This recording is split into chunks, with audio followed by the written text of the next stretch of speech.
Para poder. Para poder. Para poder. It almost sounds like one word because remember, Spanish speakers speak really fast. So just keep that in mind. Para poder. Para poder. Para poder. Okay? So para poder means to be able to do something. Okay? So this is like you're explaining if you want to do this, then you have to do this thing. Okay? So you're just explaining how you can be able to do something. What do you need? You need to explain, if you need to explain something like that, then this is the phrase you need. This is the verb / phrase you need. Obviously, we're gonna find out if we need to conjugate poder in this situation. So let's look at some examples using para poder. Para poder. Necesito dinero para poder pagar la renta. Necesito dinero para poder pagar la renta.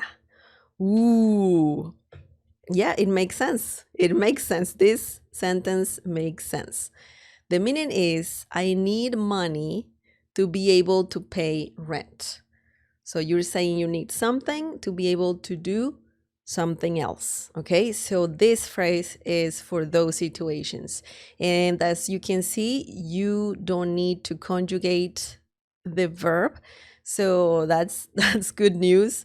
That's very good news. Very good news because it's easier to use. Yo necesito, I need. You don't need yo, you can say just necesito. Okay? Necesito. Dinero. Dinero means money. El dinero. Money. Okay? The money. Para poder. We have the phrase there. To be able to. Okay? Pagar. Pagar. You can, if you want to use a verb right after para poder, then you need it in the infinitive form. So that means you don't conjugate the verb. La renta. La renta means, pagar means to pay. Sorry, I forgot to mention that. That's important. Pagar. Yo pago. I pay something, right? Tú pagas, él paga, nosotros pagamos, yo pagué, okay? So pagar is a very good another basic verb that means to pay for as well. And it is irregular. It has some irregularities. Yay! But it is what it is. It's an irregular verb, so you need to learn its conjugation. La renta means rent or the rent. La renta, rent. Necesito dinero para poder pagar la renta. I need money to be able to pay rent.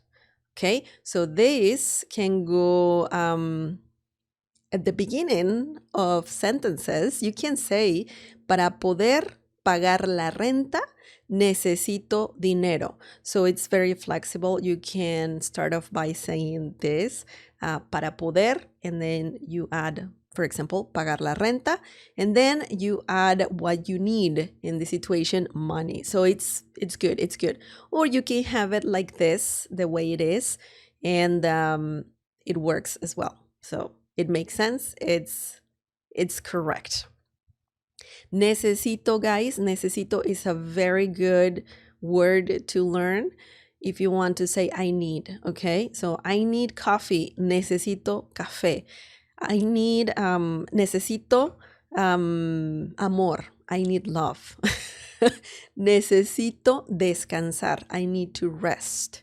Okay, so it's a very good word. It's a verb, of course, but if you just want to say I need something, then you need to learn necesito. Necesito. It's a great, great word.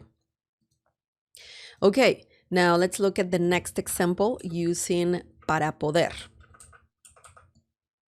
Voy a comprar un auto para poder ir a trabajar. Voy a comprar un auto para poder ir a trabajar. This means I'm going to buy a car to be able to go to work. Very simple. It's not complicated at all. It's a very common thing that happens, right? People can say this because, they need a car to go to work, pretty much. Now, voy, yo voy. We don't need yo. When you say voy a, okay, voy a, it means I'm going to, okay? Voy a la tienda. I'm going to the store. Voy a dormir. I'm going to sleep, or I'm going to bed, right? Voy a trabajar. I'm going to work. So it's a very good phrase that means I'm going to. Now, if you want to add a verb right after, then you need to have the verb in the infinitive form. So don't conjugate the verb. Voy a comprar. In this situation, comprar means to buy or just buy, okay? Yo compro, tú compras, él compra, compramos, compré, okay? So it's another great verb that means to buy. And this verb is also, well, that's good. That's good. I just double-checked something.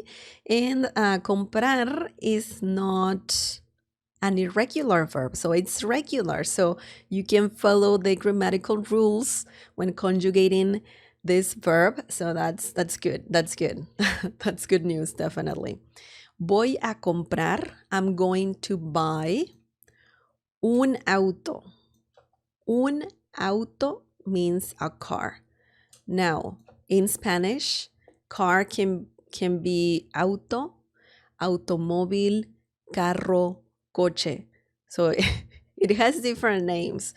Auto is a very, a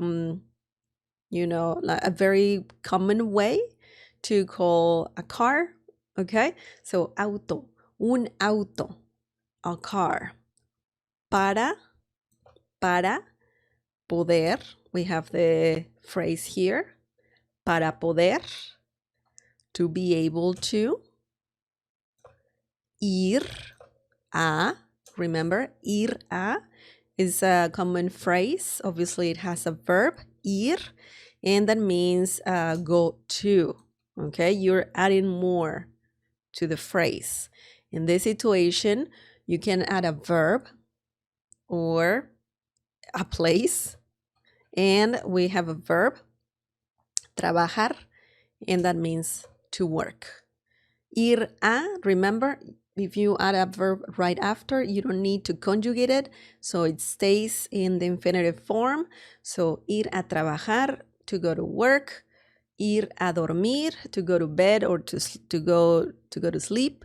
Ir a comer, to go to eat something, right? So just keep that in mind.